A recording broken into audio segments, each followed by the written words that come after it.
I just got to finish the game.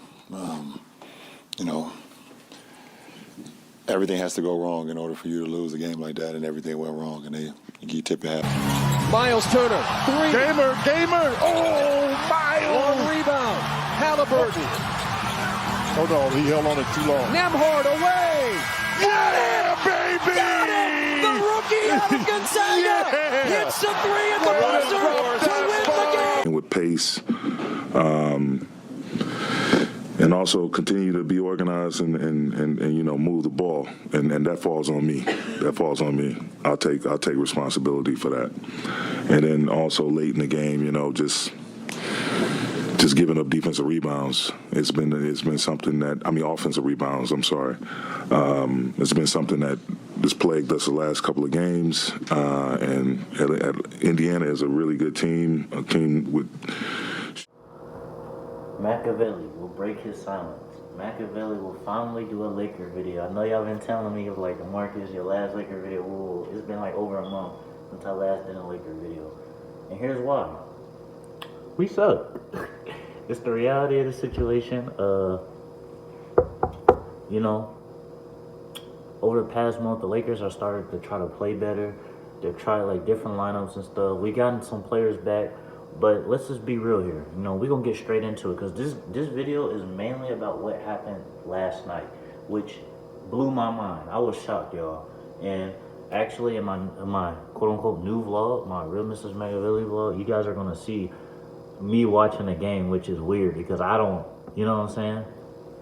That's how I am, for the most part, right? So you guys will see that this weekend. But to get into this video, the Los Angeles Lakers played the Pacers yesterday, and we were favored by 3 points, y'all. We are never favored in any of our games. Never, ever, ever favored. Not only were we favored, but we had both AD and LeBron. So there's really no excuse to lose this game, right? Miles Turner, Buddy Hield, we all know the controversy behind all that. So when the game first started, the Lakers looked good, LeBron kind of dealing with his ankle. It's always something, right? But AD, everybody looked good. But the third quarter, right, is where... In the third quarter, Russ looked like Russ. He started playing well off the bench. And you know what? That's great to see. If you can get your bench player, even though he's making $47 million, we all know that. But take that out of the equation. To get your star or your player off the bench to drop 24 points, productive, and actually somebody on ESPN actually said that was Russ's probably best game as a Laker. And efficiently and field goal wise, it actually was. Because I seen it on the screen. The nigga was pretty efficient in this game. I was like, finally, you know what I'm saying? Because we all know Russ. Russ is Russ, right? When Kobe was here, he said Russ just takes up a lot of shots. How do you feel about that, Kobe? Kobe said, I do the same thing. You know what I'm saying? So we can't really get on Russ about that. That's just who he is. But he's turning the ball over a lot, 6 turnovers in the first half, some crazy shit like that. It's ridiculous sometimes, which I'm going to get into. Darvin Ham decided to take Russ out in the third quarter. Despite all that, he was playing well, and I don't understand why. And this is why I hold him accountable. And if you guys watch Darvin Ham post-game interview, he said the same thing. He said, as far as the offense being like that, us not giving AD the ball, you guys got to hold me accountable. Just like when Rob Pelinka said, all these moves, these roster moves, all that, don't talk to Jeannie, don't talk to LeBron, talk to me. Hold me accountable. That's what he said. When Darvin Ham, I give you A+ for that. But you can acknowledge what you did, but you got to make those changes. So when we play the Trailblazers, which will be the second time, and you guys will see in my vlog how I reacted the first time because we lost. If you guys didn't know, we lost that first time. So hopefully we don't lose again tomorrow. But in that game, it was the same shit. LeBron, I'm going to just say, y'all, and I almost made a video a couple weeks ago explaining this. LeBron didn't look like himself a couple weeks ago. Did y'all see him? He was acting like AD injured. He looked winded. He looked tired. He looked like, bro, I'm not interested. I got some shit going on. I don't know what it was, but he just didn't look like LeBron a couple weeks ago. And we seen him out for 2 weeks. Now he's back. He dropped 39 points. AD had 35, 15 the other game. You know what I realized, y'all? And I'm going to just say it. It ain't even a Russ and LeBron type thing. It's a AD and LeBron thing. Why can't they both have a quality game playing together? I'm not expecting AD to drop 35-15 with LeBron. I'm not saying that. to have a quality game where you're not getting 2 touches in the fucking fourth quarter. LeBron said, I have to go back and watch and see what happened. You were in the game for 8 minutes, LeBron. You know what happened in that fourth quarter. Y'all didn't force feed AD the ball, and there's nothing wrong with that. Anybody knows basketball. If you got a hot hand, you give that player the ball. You force feed him the ball. I watched the Magic Nets game before the Lakers, right? Guess what I seen? KD had 45 points. Guess what the team did? They gave him the ball. They didn't, we're going to let you get 2 touches. No, like, if you hitting shots and all that, we're not going to take you out the game. We're going to force feed you the ball, and there's nothing wrong with that. If you want to win the game so bad, you got to do whatever it takes. And this is what I didn't see from the Lakers last night. Because, look, Darvin Ham did something very odd last night. He decided to put LeBron and AD in a game at a lot of times where LeBron would usually get like a typical rest. So when LeBron gets to rest, AD and Russ will be out there. Or he'll at least have like 1 or 2 superstars out there, right? But typically, he don't really have LeBron and AD out there a lot, which really threw me off. And in my mind, I said we're up a couple points, but I know what they're trying to do. They're trying to make sure that we don't lose this game. And I respect that.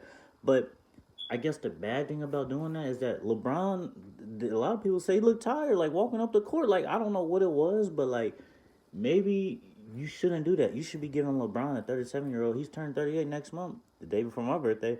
He's turned 38 next month. You shouldn't be giving him all those minutes. Like, and I wanted to say this after the Portland Trailblazers game. I probably bit my tongue or beat around the bush about it, but I'm going to say it. LeBron should not be taking the last shot. I mean, it is what it is. I hate to say it, but he really shouldn't. At this point in his career. 2018, before that, of course, y'all. LeBron was hella clutch, but either he should be making that pass or staying the hell out the way. So I didn't mind that, but here's the biggest red flag. And when I seen this, I said, we're losing this game. They had Russell Westbrook bringing up the ball. Not only that, they had him running the offense, which you took him out the third quarter. All his momentum goes away, and then you bring him back into the fourth quarter, expecting him to be that same player. No, he's cooled off now. You threw him on the bench for what reason? And he also did the same thing to Austin Reeves, which, if you guys don't know who Austin Reeves is, trust me, he's our best plus-minus guy. Plays his ass off, gives us hella effort. We like that, right? Actually not starting, which is kind of weird to me, I'm not going to lie. But he took both of them out at a... You can say it's a critical time, but really it's like those little mistakes add up. And as you guys know, as LeBron said, his explanation was like, look, if for us to lose a game like this, we did everything wrong. And everything had to go wrong. I mean, even from that last possession, I mean, like, they're ball watching. It was ridiculous. Miles Turner never even got that shot off. That's where I was mad at. I was like, why did y'all leave him open? That's why I was screaming at the TV. I'm like, why did y'all leave him open? They left him open, and then we all know what happened. And I ain't gonna lie, man. I was shocked, man. I had my mouth open. I couldn't believe it because we were supposed to win that game. That was like one of the rarest games where the Lakers actually played, where they not only did they play pretty well in that first half, even we had a great third quarter. And everybody that watches us knows that we suck in the third quarter.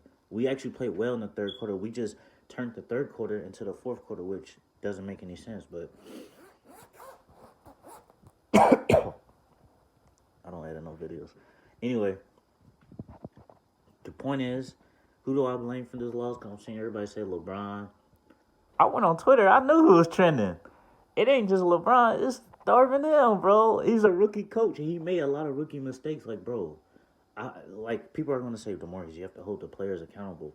Trust me, I do. I don't think AD did nothing wrong. And he knows that.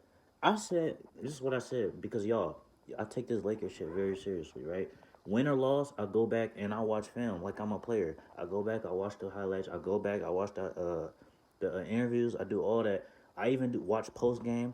I do every single thing. I scout. I scout the other team. I was scouting the other team.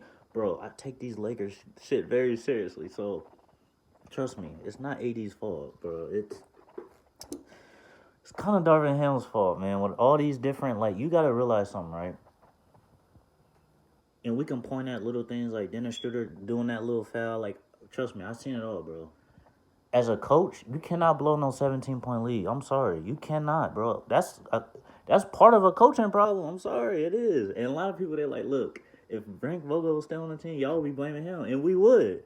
But it's the matter of the truth. You gotta hold the players accountable, but you also gotta hold the coaches because they have to coach the players. You can't just put Kyrie, Kevin Durant, and Ben Simmons out there and be like, make it work. That's what Steve Nash did. Y'all see what happened to him? He got booted out the league. So that's the same thing. Darvin Ham, he's a rookie coach. I get it, but he made some rookie mistakes. He showed that he's a rookie coach. He showed that last night, and I think we all seen that. He's literally standing there with that dead in his head, watching this shit go down, and didn't make any adjustments, didn't do anything. And that stuff right there is like, that's coaching. That goes down to coaching. So I don't know what he said, no timeouts. I don't know what was said, but clearly it did not work. And by the way, this is from AJ, so if you get a cat, be careful. So I don't know what was being said or anything like that, but it obviously did not fucking work. And the team just didn't look interested. And those are problems in the office, the coaching. And y'all know how I feel about Frank Vogel. Y'all know what I said about them not listening to him. So are they not listening to Darvin Ham too? Is Darvin Ham going to put his foot down and say, look, y'all, this is what we're going to do. We're going to force feed AD, especially in the fourth quarter. He should no longer get... A man who just put up Wilt Chamberlain numbers or Kareem numbers the other night should not be getting 2 touches in the fourth quarter, guys. That's the problem. So I will expect a better coaching game next game.